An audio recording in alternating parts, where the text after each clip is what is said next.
প্রখ্যাত ভারতীয় সঙ্গীতশিল্পী আশা ভোসলে মারা গেছেন। আজ বেলা ১২টার দিকে মুম্বাইয়ের একটি হাসপাতালে তাঁর মৃত্যু হয় বলে জানিয়েছেন আশা ভোসলের ছেলে আনন্দ ভোসলে।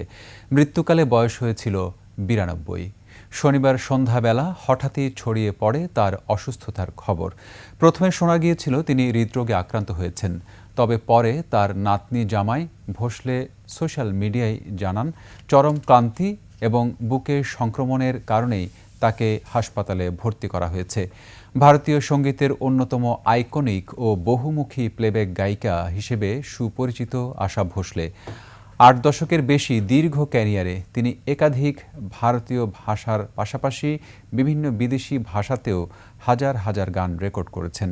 শাস্ত্রীয়, লোকসঙ্গীত, পপ থেকে গজল, বিভিন্ন ধারার সঙ্গীতে তার অসাধারণ মানিয়ে নেওয়ার ক্ষমতা তাকে অনন্য উচ্চতায় পৌঁছে দিয়েছে।